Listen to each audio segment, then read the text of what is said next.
Yo, what's up, and welcome inside the opening line. Corey Paulson, Benny Ricciardi, EliteFantasySports.com. So, we get ready to hop right into it today. Yo, Benny, do you watch those? You probably don't get a chance to because I know you be running around with the kids and stuff like that in the evenings. Do you get a chance to watch those two new mainstream gambling shows, The Daily Wager and Lock It Up on Fox Sports 1? No, to be honest, I haven't seen either one of them ever. People have been telling me about them too, but I haven't had a chance. They're both pretty good. They're both pretty good shows. The one on Fox comes on around 4:30 on the East, which is a good time, to get you before lock. It's got a good crew. I think the guy Cousin Sal is kind of awkward. You know what I'm saying? But Cousin Sal is from Bill Simmons' podcast. Yeah, okay. I was gonna say I know that name from somewhere. Okay, yeah. Some stuff on Jimmy Fallon's show too. You know what I'm saying? I don't know.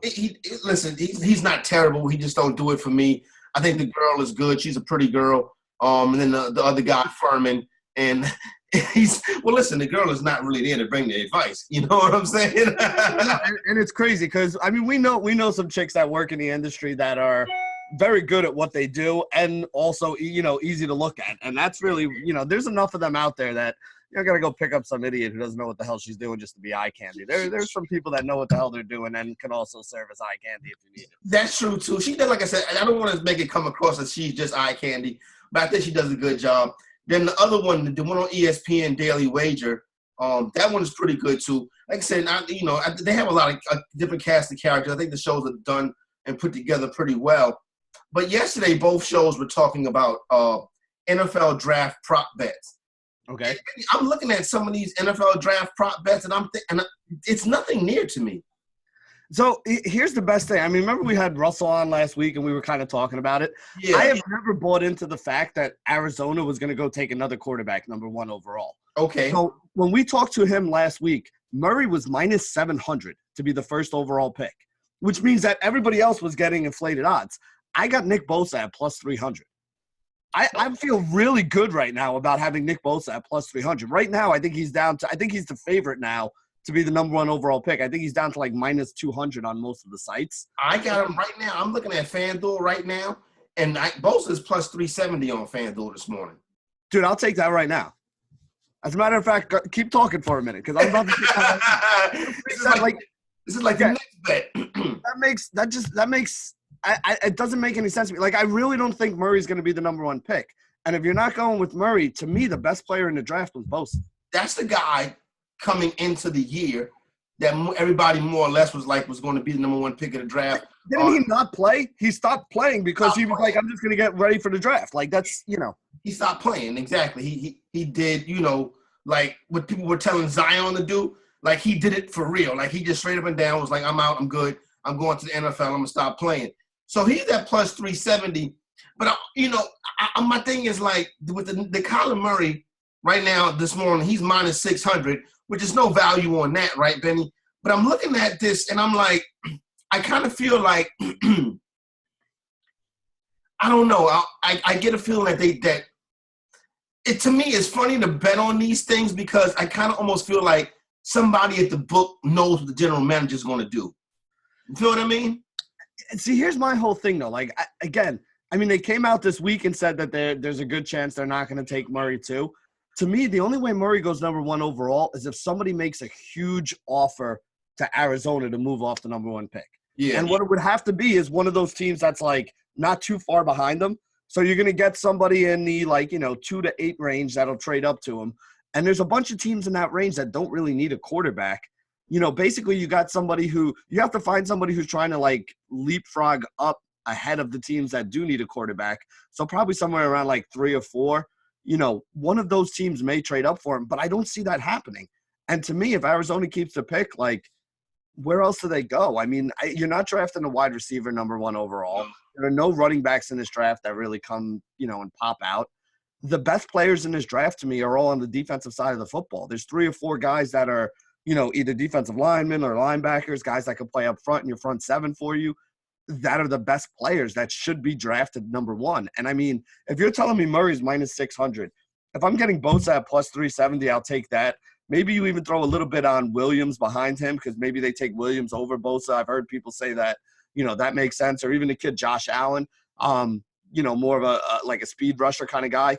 Like if those – to me, those are going to be the guys that get drafted 1, 2, or 3 because I just don't see them taking Murray. I think part of the problem is I think they thought there was a bigger market for Josh Rosen than there is.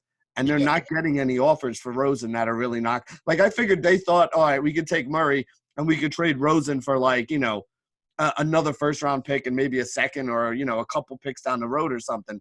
And nobody's really willing to offer that for him. Yeah, I think the situation got to be right where you have the situation where you can buy in and you can work with Rosen and make him your quarterback. The Giants seem to be interesting, but the Giants are not coming off nothing to move up and get Rosen, especially when they're drafting as high in the draft as they are. And that brings me to the second prop right here is which team is Dwayne Haskins going to be drafted by. So this line has moved. This was about the New York Giants were the favorite. They still are the favorite, but now the Giants are the favorite to be the team that Haskins goes to at plus 350. I think I like the Jaguars at plus 700. But then again, I don't know if I like it at all. Well, I mean, didn't the Jags just sign Nick Foles? I mean, that's their investment for the future, right? So I mean, you got to try – like the Giants make sense because we know that Eli's there. We know Eli's not – well, I mean, I don't know. The Giants might think Eli yeah. But, I mean, the rest of us know that Eli is on his way out, and they really should have a young guy in there. If you're going to let Eli groom him or however you want to make that work, you got to start thinking about the future. And, I mean, everybody kind of gave them crap last year for not taking I honestly, Corey, you know what I think the Giants are going to do? And I was having this discussion with my brother, who is a big Giants fan, right? I really think the Giants are going to take a wide receiver. That'd be wild. But again, you look at that team. I mean, obviously you don't need a running back right now. They committed to Eli there, and as much as we all think that's stupid, I mean, they committed to Eli. They want Eli to be their quarterback. You go draft a quarterback at number 4. Now you got 2 quarterbacks on your roster taking up what? I mean, I know he'll be on a rookie deal, but a number 5 overall pick, number 4 overall pick, whatever they have, you're going to have $40 million tied up in quarterbacks with Eli making $25 million and then a rookie in there too. I don't see them doing that. Yeah, it kind of, and you're right. Fiscally, it kind of doesn't make any sense. It's going to be interesting to see which way that they go in. These odds have changed since we've been talking. Interesting. Now the favorite to draft Dwayne Haskins is Washington, is DC at plus 280. Again, do you think this has something to do with Murray too? I mean, because all the initial drafts have Murray going number 1 to Arizona. Everything up until this week was, it's a done deal. Murray's going to Arizona. And now all of a sudden it's not a done deal. So, when the Giants pick, they could theoretically have the choice of Murray and Haskins. And, we don't know which one anybody likes better because for months all we've heard about is Murray going first. He's off the board. But what if he's not off the board? What if you're picking 5th, 6th, 7th, 8th now, and all of a sudden he's still there? Like now it's a whole different equation than what everybody's been talking about for the last 2 months. The thing about it is with Murray is quarterbacks, especially these kind of quarterbacks in today's NFL, these dudes get drafted high. Quarterbacks are always loaded. The top of the draft is loaded with quarterbacks, whether they be projects, whether they hit or not, because your franchise needs a face. And I think like people look at Murray is that Haskins not so much. The Haskins to DC thing is interesting though. He possibly is the favorite there now. They bring in Case Keenum. He'll be in a battle with Colt McCoy coming off a broken leg. Alex Smith is, I hate to say it, Alex Smith is money down the drain for DC. Oh, without a doubt. I mean, listen, he's definitely not playing this year, and there's a good chance that he might never play again, which means, they really do need a quarterback. I think DC would be a great place for one of these quarterbacks to fall. Yeah. Because you legitimately have a chance to start. I mean, you're going up against Case Keenum and Colt McCoy, who I know Case Keenum had a couple of, big seasons and his name's been thrown around recently, but these are 2 basically career backups, right? Like, I mean, and they're both a little further along in their career. So it'd be good to have if you're a rookie quarterback and you got these 2 guys in the room with you to kind of teach you the ropes and what you're supposed to do as a professional athlete. I mean, it's a good place for it to fall. And honestly, you put a somewhat talented rookie in there, he could theoretically get ahead of both Colt McCoy and Case Keenum. Especially in that Gruden system. It's a system that is offensive friendly. It's a system that leans towards quarterbacks. They're supposed to be able to put up the numbers that they have the skill set to do to more or less to run the offense. Guys like Case Keenum and Colt McCoy are the type of players you got to coach up. These rookies may have a little bit more natural talent. first quarterback taken, those odds are just about Kyler Murray's is minus 1,200. Haskins as the second quarterback taken is minus 120. Then you get Drew Lock and the rest of the guys. But I'm just like looking at some of these odds, and I'm like, here's an interesting one. Total quarterbacks drafted in the first round. Over 3.5 is minus 333. Under 3.5 is plus 235. But I do think that you get 4 quarterbacks in that first round. Yeah, I don't think that's crazy either. You're definitely going to have 2 in the top of the draft with, Murray and Haskins. Yeah, both of them. Lock, and you'll get the other guy, Lock and the kid from Duke. Yeah, I know who you're talking. I know who you're talking about. But you know what I mean?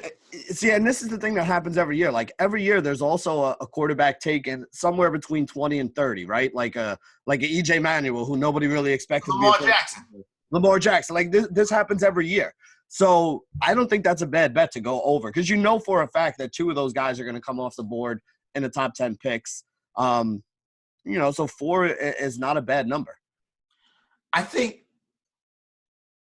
does this draft class have a Deshaun Watson? I don't really think any of these quarterbacks step in right away. I don't even think this draft class has guys that are going to step in as rookies and really make a major impact. Like I really don't think Murray is going to do it in his rookie year. Like would you rather have Lamar Jackson as a rookie or Murray as a rookie? I'd rather have Lamar Jackson. That's the same thing I say. And you know what? If you look at the impact, Lamar Jackson made the best impact, in my opinion, of any of the rookies last year. Well, they won. and that has – but again, I mean, isn't that the point? Like that's the point of playing football. You're going to go win football. Don't mean nothing. You're the quarterback. The stat that makes a difference for the quarterback is the win-loss record. Right. And Lamar Jackson was good at that. Yeah, and that's what I'm saying. So I don't think there's a quarterback in this draft class that I would rather have over Lamar Jackson. And even Lamar Jackson, had some limitations. He has developed. Yeah, he has. Yeah, I mean, his legs were great, and it helped them win games. But he missed a lot of throws that an NFL quarterback should be able to make. So I don't really see any of these guys stepping in and being like, none of them are going to have like a monster rookie, like a Cam Newton rookie year kind of deal. I don't see that happening from this class. That's not where I see the quarterback is not where I see the strength of this class this year, which is an argument people have been making for years, right? Like that's why last year was so important to get a Baker Mayfield, to get a Sam Darnold, because those guys were better than the guys that everyone was expecting to be in this draft. And then not only that, you get a situation where you have coming up next year this time, you'll have Jake Fromm, who's won in big games at Georgia and played in big games, won in big games at Georgia. You'll have Tua, who is also played in and won in big games down there at Alabama. Who else? Somebody else is coming out next year too. Another one, God darn it, this kid name skips my mind right now. So next year you'll have 3 highly rated quarterbacks. You can have quarterbacks go 1, 2, and 3 in the draft next year. Then the year after that, you get the kid Trevor Lawrence from Clemson, who teams are going to be tanking for next, to get him. So it's kind of like this class for quarterbacks is one of the weaker ones probably in the past 5 or 6 years. Yeah, and that's the thing. I mean, you mentioned that a lot of quarterbacks have been going towards the top of the draft because, I mean, let's face it, we talk about it all the time. The best way to build a winning team is to build around a QB on that rookie deal that, is better than, the money that you're paying him right now. So you have the money to go get all the other pieces and put them in place. I just don't really see that guy in this draft. Like, I don't see any of these first rounders being the guy that you're going to be building a championship team around in the next 2 or 3 years. If it's anything, it has to be either Murray or Haskins, and they got to get into the right situation where they just happen to click with the coach. They're going to need a running game, and then that team is going to have to start spending once they figure out that they have something. So it's going to be interesting to see how that one plays out. But these NFL draft prop bets, I wouldn't get too carried away with these, at least from what I'm seeing and hearing right now. Obviously, as we get closer to draft day, the picture will become clearer. We might be able to find some value with these ones right here. So that's how you go right there. So Elite Fantasy, along with Fantasy Guru, coming up this Thursday night is going to be a live stream. So stay tuned for details on that. It'll be Jeff Mans, Russell Clay, and a host of others. So as we get more information, we'll let you know how to get involved with that one. Make sure you keep it locked in right here on the Open Line. Subscribe to the YouTube channel if you haven't. Benny, we got it. NBA, we got our first second round series is locked and set. Yep. Milwaukee comes back last night. Milwaukee, I came in here and I had my executive nap. I was running around yesterday doing some of this and some of that. So I got my bets put in. I took my executive nap. I wake up from my executive nap and I'm like, oh, the Pistons want to make this the game. Mm-hmm. I legit go to the store, get me a gyro, get me a couple beers. I come back, all of a sudden the Pistons are up 15. Yeah, and you know what the crazy thing was, though? Nope. The Bucks up 15. Yeah, the Pistons were up, I think it was 8 or 9 points was the biggest lead they had, and it was in like the second quarter or so. So I said, I took the Bucks at -12 before the game, -12.5 before the game. I said they had won all 3 games by over 15 points, so I was riding with that. In game, I was like, you know what? I'm gonna throw some more money on the Bucks. They're down 8 right now. I expect them to win this game. I'm like, let me go see what I can get on the mid game. In game, down 8 points. They were still -400. I was like, get the hell out of here. I thought I was gonna be getting like, even if there would have been like -200 or less, I probably would have been like, all right, I'll take that shot. I'll take that bet. It was -400. I was like, get the hell out of here. So they wasn't giving you that one. They wasn't giving that one away last night. No. That's the good part about living in Jersey, because I damn sure was watching it too once I got back in the crib, and that was not dropping. Speaking of Jersey, shout out to my man Jim Day. Every day, as I email Jim Day my picks throughout the course of the day, and I emailed him yesterday. I had the Rockets, and I had the Rockets laying the number, which was silly on my end. That lost, Benny. I stayed away from that one. I bet on the first game. That one didn't work. The Rockets will be the death of me. I haven't won a bet on the Rockets in God knows how long. You know what I'm saying? 2 of my worst beats of this year has been with the Rockets. I just can't figure out the Rockets and the Nets. And here I am going to mess up tonight again with the Nets too. That's your Eleanor, man. Yeah. You got in 60 seconds? That's your Eleanor, man. Mine is Max Scherzer. We'll get into why later, but mine is Max Scherzer. I know exactly how you feel. I can't. It's like I can't figure out the Nets and I can't figure out the Rockets. So I emailed Taz the information, whatever, and Jim calls me, and I'm like, "Yo, what's up?" He's like, "You got the Pistons plus 12.5," and I'm like, "Are you sure?" He was like, "Go check the email." Smart guy, you know what I'm saying? Because I guess he's used to me playing the Bucks. Uh-huh. So I guess it looked funny to him that I had the Pistons. So he saved my ass on that one right there. That's a good thing, yeah. No, I mean, we talked about that game yesterday with the Bucks, right? I mean, like they won the first 2 games at home by over 20. They won the 3rd game on the road. They still scored 120. They still won by like 12 or 15, even with Blake Griffin back. So to me, I wasn't worried at all in that game, and apparently the Bucks weren't either. I mean, down 8 points in the second quarter, you still have them as a -400 favorite, so they knew what was up. And by the time the game was over, it worked out exactly as we said it was, another 20-point victory. Yeah, so the Bucks to go out there and they get the job done. So now that sets up one of these very good second-round series that we're going to have. Second round is going to have some great series starting this weekend. This right here will start on Friday night at 7 o'clock, so you get a nice Friday night prime time, probably followed by a Sunday afternoon. You get game 1 of Bucks and Celtics. Opening line for this one is already out. The Celtics come in as a 7-point underdog. That's a good number, actually. I mean, listen, this could be a 2-point game, but one thing we know about Milwaukee: when Milwaukee wins, they win pulling away. Milwaukee don't play. Yeah, they win pulling away. So I mean, a lot of teams, like a team like if you told me Utah Jazz was favored by 7, I don't ever want to take the Jazz favored by 7. Milwaukee favored by 7, even against a good team, it's not a bad line. Like to me, that's a good number. I'm probably not going to touch it. What are the numbers for the series? That's the thing I was looking for. After I rolled over late and got myself together, I did start. That's the first thing I checked. There's no series number on that as of yet, but that's the one that I would like to see too. No series number on that yet. The Bucks are still plus 115 to win the conference. The Celtics are plus 440 to win the conference.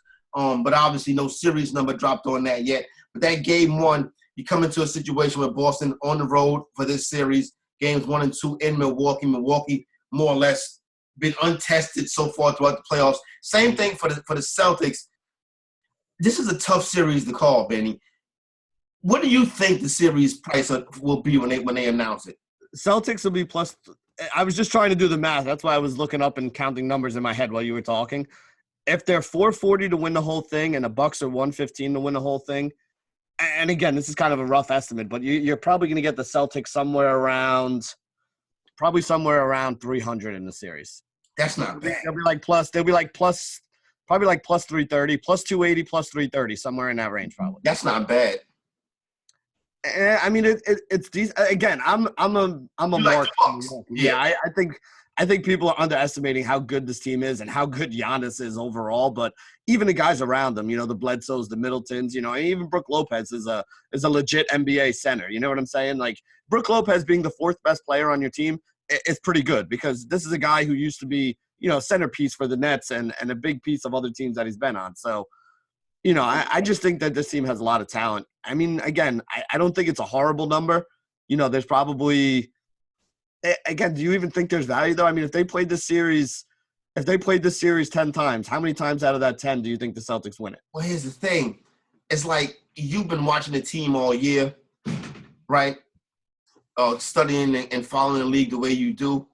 But the public is going to be on Boston this series because the public is going to say – Milwaukee just got out the first round for the first time. Mm-hmm. Boston has been there. They got the playoff experience, and they got the ultimate closer in Kyrie Irving. The public is going to be on Boston in this series.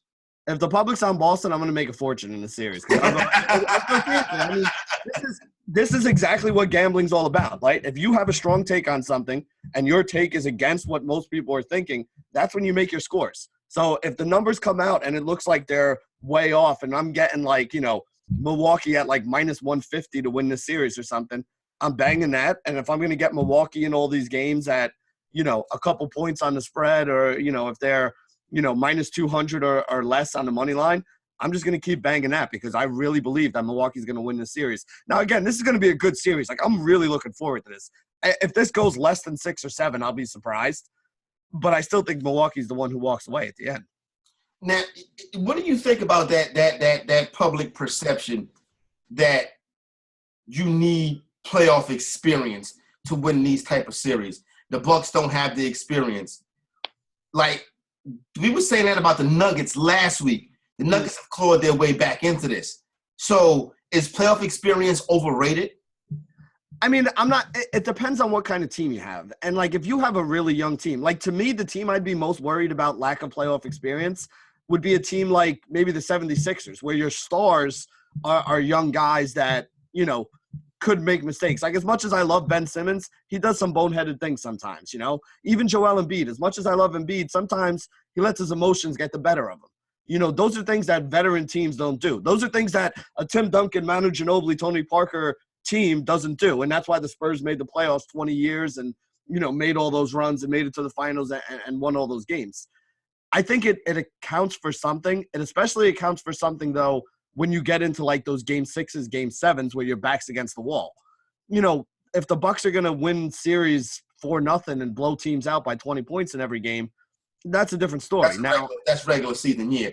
Yeah, I don't think you learned anything about the Milwaukee Bucks in the first round that you didn't already know.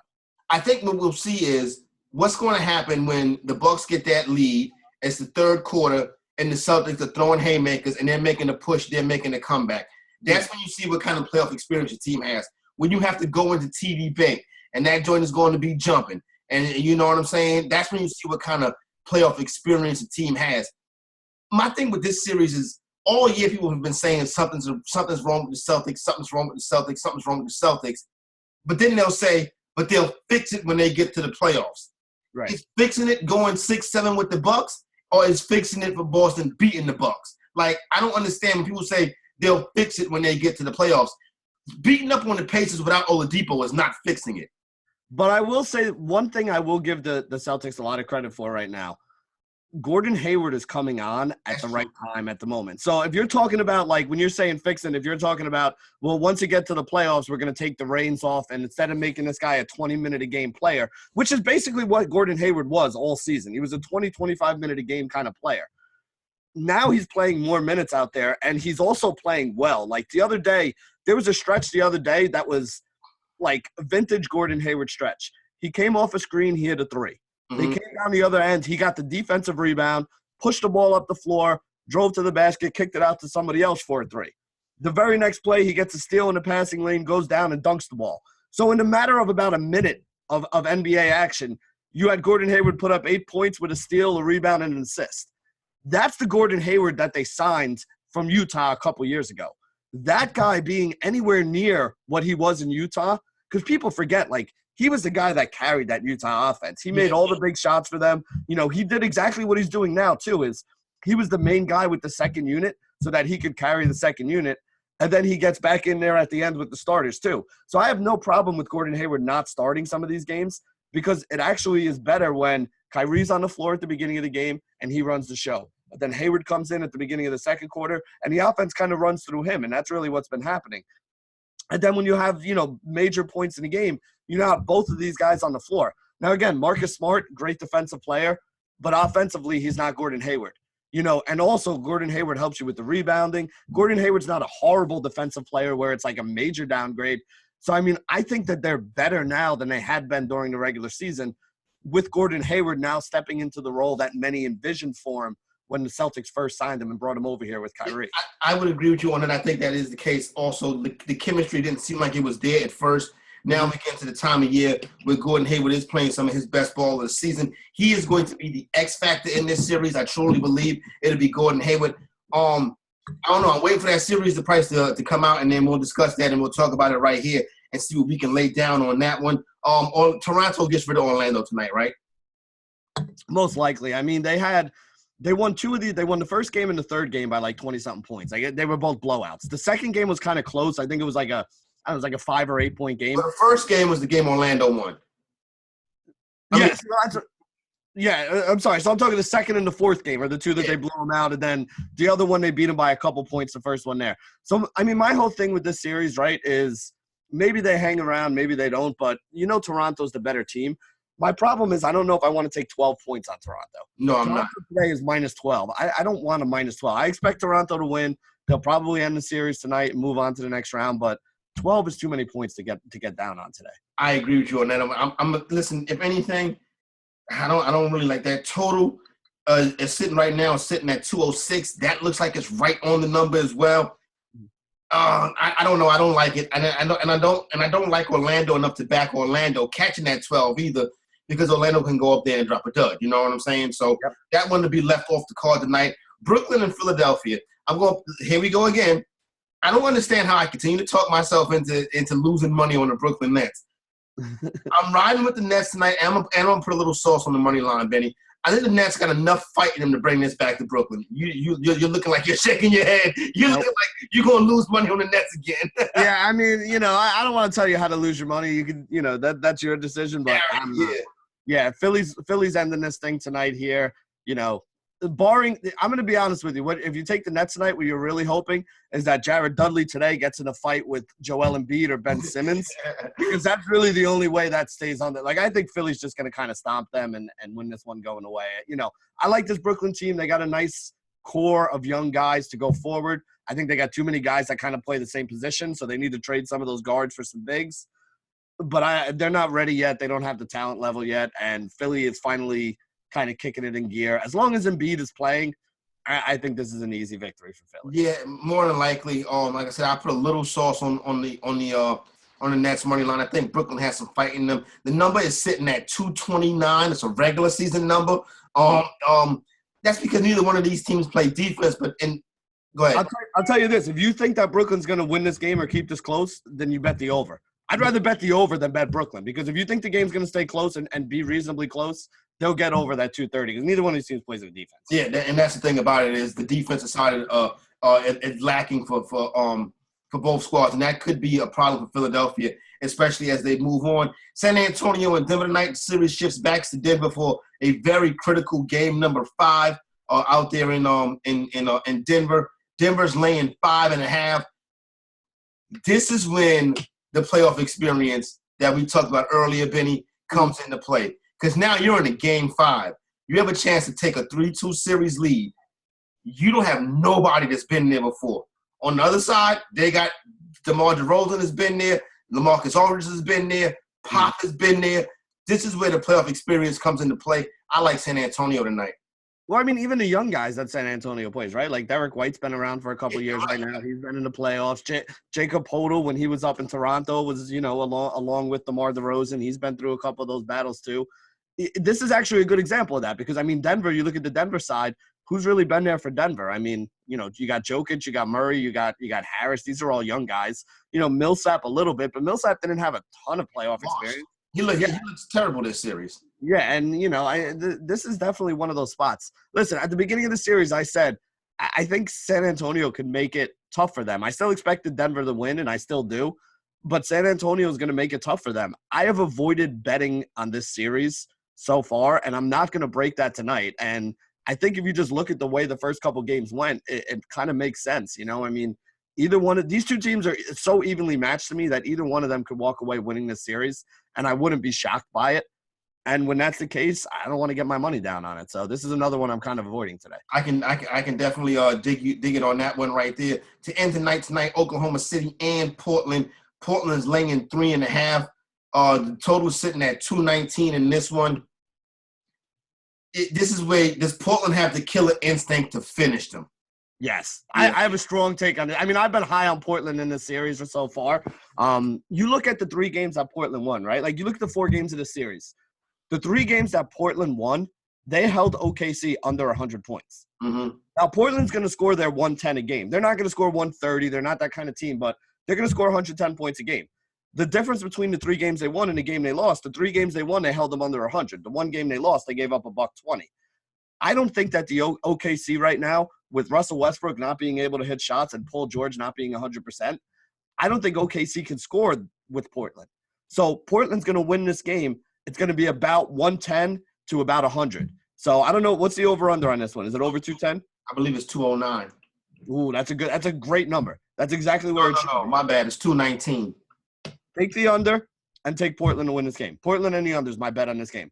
But Portland with the 3 points is definitely the way that I'm leaning and betting heavily tonight.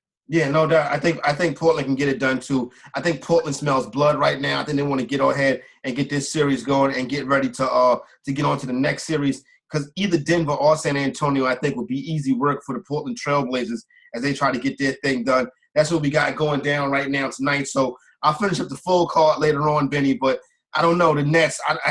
The Nets. Don't do it, man. Don't do it. A lot of people, again, I'm happy that they won that.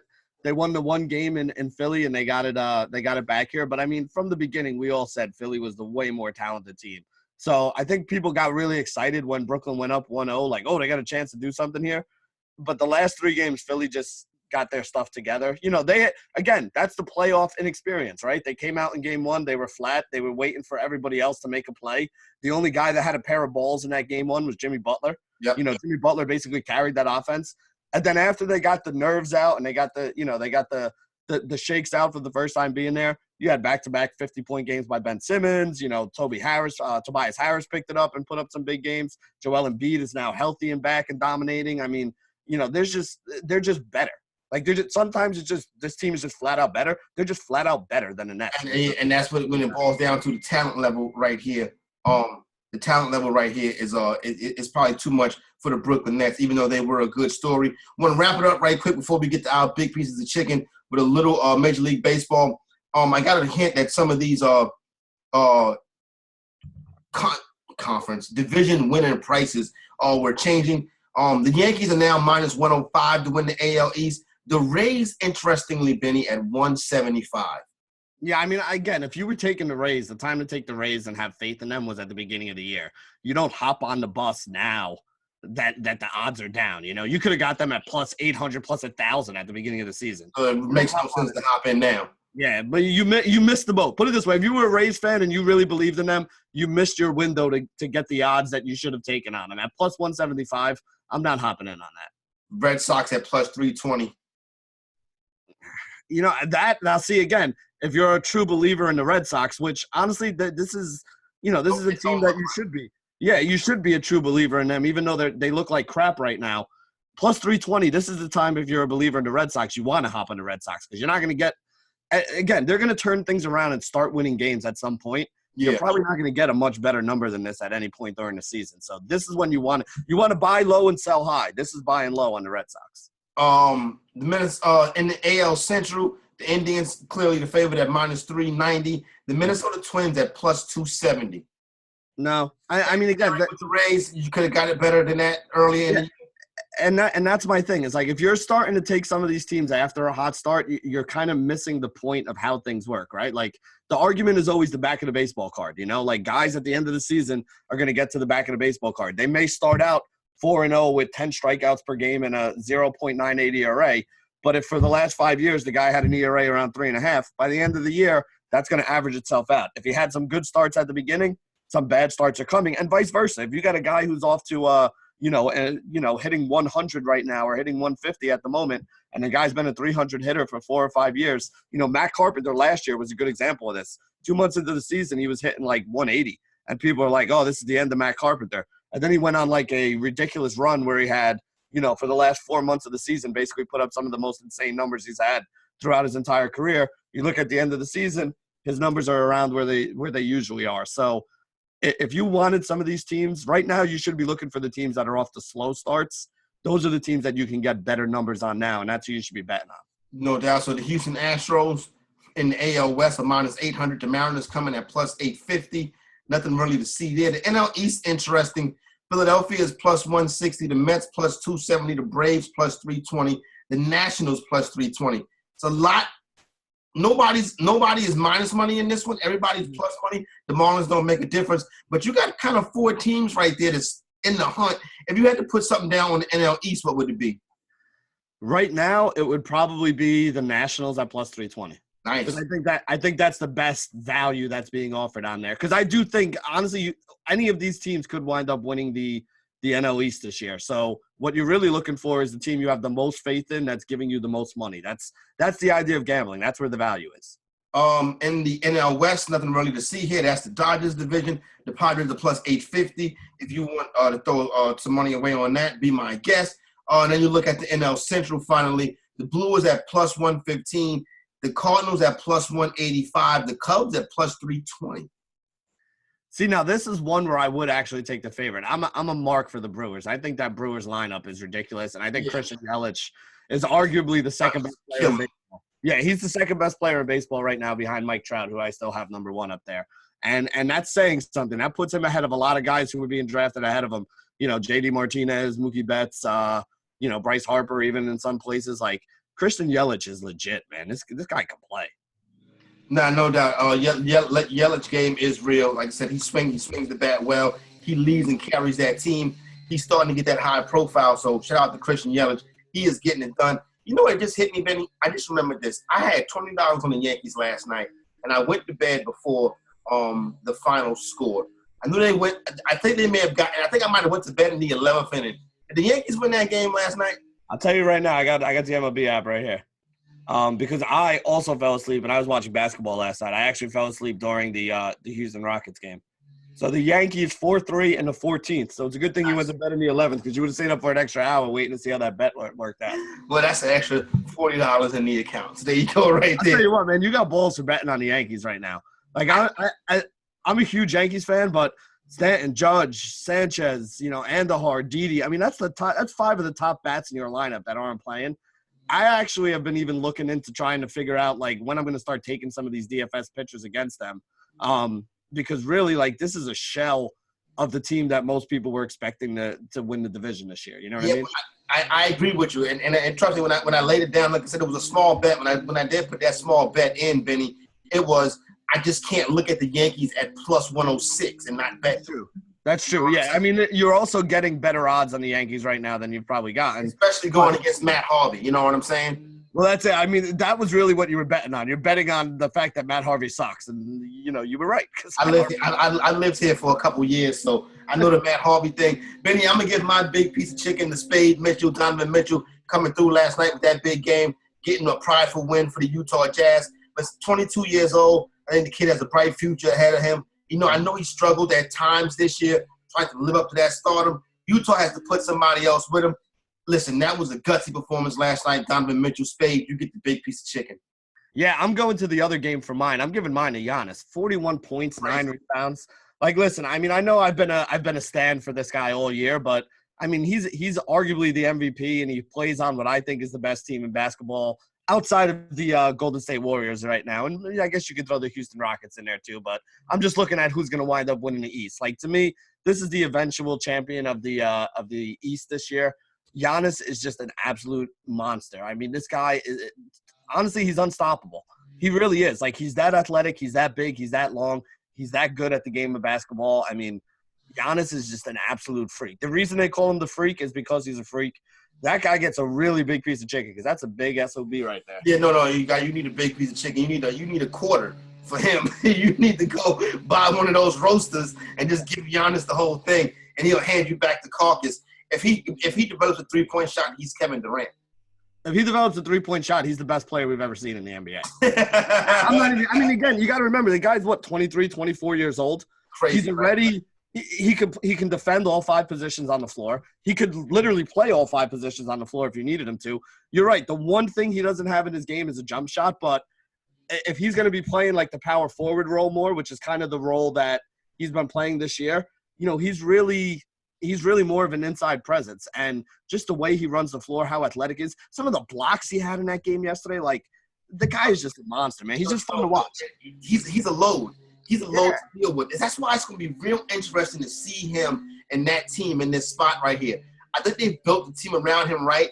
Like, everybody, but all of the homies, Benny, you know what I'm saying, is telling me, yo, Boston. But every morning I get on here and you be like, the Bucks. You know what I'm saying? So, going to be interesting to see how it plays out. We talk about it all the time, right? It's like we always want to be against the public. Because if you're against the public, you're usually getting the odds in your favor of something that, should happen. Milwaukee, if you look at all the analytics, Milwaukee is the more likely team to win this series. But with Boston being the team that the public likes, you're going to be getting better odds on Milwaukee throughout this entire series than you probably should be. And that's exactly the kind of thing you want to bet on. You want to take the value where it's offered. If they're offering me value on a team that I think is the best team in the East already, I'm going to take that value. Going to be interesting. We'll see what these opening lines, these numbers for the series prices and stuff like that come out. There you go right there. Thanks for rocking with us. Make sure you subscribe. Make sure you check out everything. GuruElite.com for your betting purposes. EliteFantasy.com for DFS. And don't forget FantasyGuru.com for your season long. Coming up this week, later on in the draft. Later on this week, the NFL Draft live stream. Have some information on that. We are out.